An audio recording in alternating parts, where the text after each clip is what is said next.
What's up, family? Hope y'all doing good.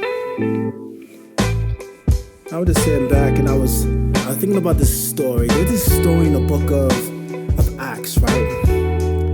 Where Paul, he's talking to the Ephesian elders, right? And he's telling them, listen, I'm going to leave, but this is going to be the last time that you see me. And they start crying. They just start crying hysterically. You see, Paul knew he had a plan, right? Paul had this plan to go to Rome, and he knew that he was gonna die. They knew that. That's why they was weeping. Like, this is their pastor, this is their brother, this is their friend, and they know as he is saying, you won't see me again, this means his death, because he had this plan to go to Rome. Well, he eventually goes to Rome, right? We see inside of a scripture, because he even sends a letter to the church that he plants out in Rome to encourage them. So we know that he made it to Rome. He goes out there. And we also know that he does die in Rome. But man, you sit and you think back to this plan he had to go to Rome. He had this conviction that God would lead him there, and that God had for him to go there. And we look, and if you ask anybody about Rome, one of the things that they'll talk about is the Church of Rome. The Church of Rome. It's amazing, because even though Paul was writing this letter to the Christians in Rome, it wasn't like the Christians were the dominant people there. As a matter of fact, Rome was predominantly pagan. They believed different things. But what history shows us, even though Paul goes out and he plants this church in Rome, the church was always on the outskirts. It was always functioning as exiles, right? And it got to the point where Rome, they had all these provinces that was on the outskirts of things, and they was constantly being attacked by the barbarians. Well, the word barbarian isn't politically correct. It's actually teasing. These were Germanians and other tribes that were leveraging attack after attack after attack along the borders of Rome. And basically they felt that these guys didn't speak proper talk. Basically they're trying to say that when they spoke, it just sounds like bar, bar, bar, bar, bar. So they call them barbarians. It's like, if I feel like every time you talk, it's like blah, blah, blah, and I turn around and I nickname you and your whole family the Blazarians. Well, the barbarians, quote unquote, continue to attack. They continue to go after these outskirts of Rome, and the attacks were increasing and increasing and increasing, and eventually Rome started to pull back. Like, they started to abandon these towns that were on the outskirts. The leadership started to leave. There was no authoritative figures, and there was this collapsing that was happening of the whole Roman structure, because the barbarians would attack. And see, the barbarians, they lived a nomadic life. They was used to just being on the move. But now that they're attacking and they're winning and they're getting in, they're starting to inhabit this space. So there was this weird mixture of barbarians, Germanians, Romanians, and Christians. And while the Roman infrastructure was falling, there was one thing that was standing. It was the church. Through all of this, through everything that was happening, these people that got persecuted by Rome, you see it all throughout Scripture. They was constantly being persecuted. They was fleeing, and now there is these outside invaders that are coming in and destroying everything. But in the midst of everything that was happening, this mighty, mighty, mighty force called the Roman Empire is starting to shrink back and leave and abandon ship. And the only structure that it's standing is the Christians.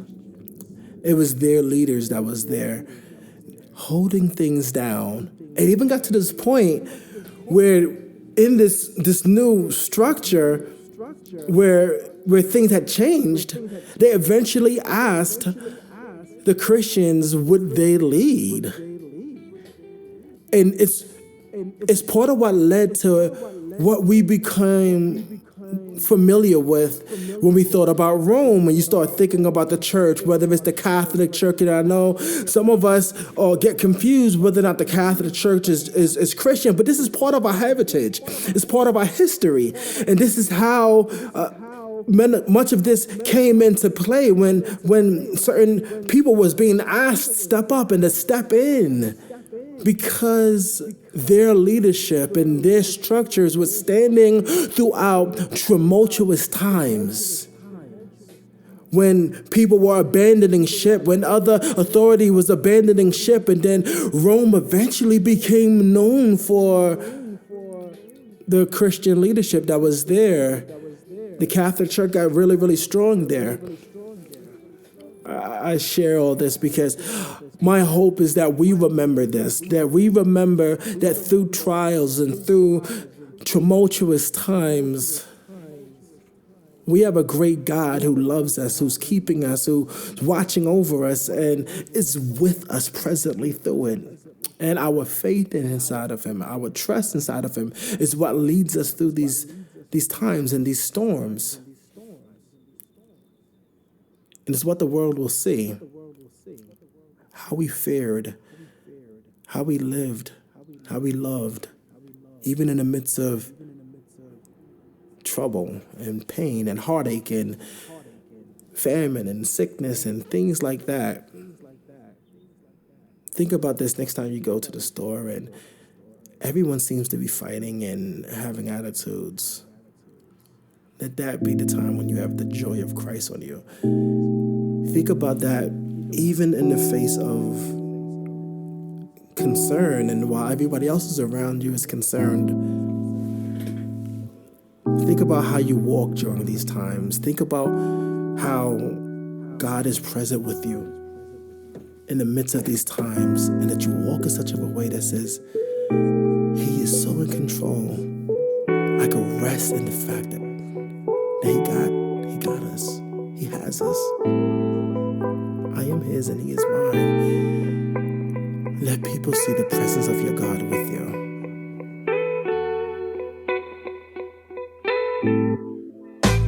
Worship forever, always by my side. Leave me, never. And you are beside. To you I am tethered, joyfully tied to my king like whatever. Worship forever, always by our side. Leave we, never. And you we beside. To you we are tethered, joyfully tied to our king like whatever. No matter what happens, come what may. Nevertheless, Lord, I am always with you. Not because my wandering heart was so faithful, or my feet prone to stray, have not trotted off the beaten path, but because of you.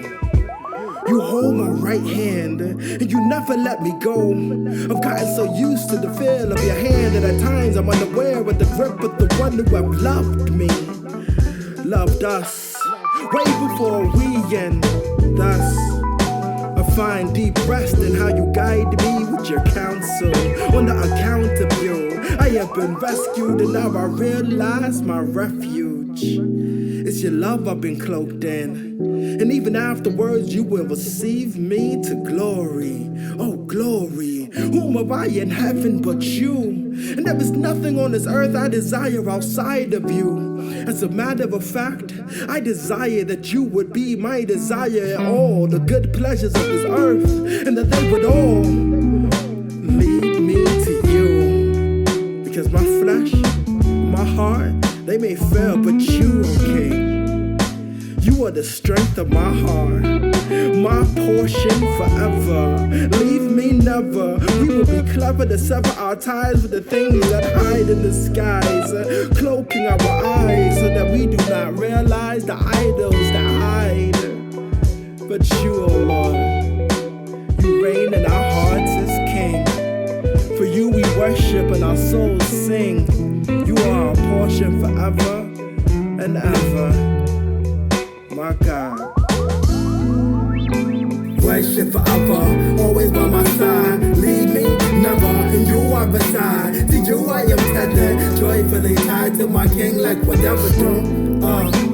Worship forever, always by my side. Leave me never, you are beside. To you we are tethered, joyfully tied to my King like whatever do. Worship forever, let us worship forever. Let's worship forever, yeah. Let us worship forever, yo.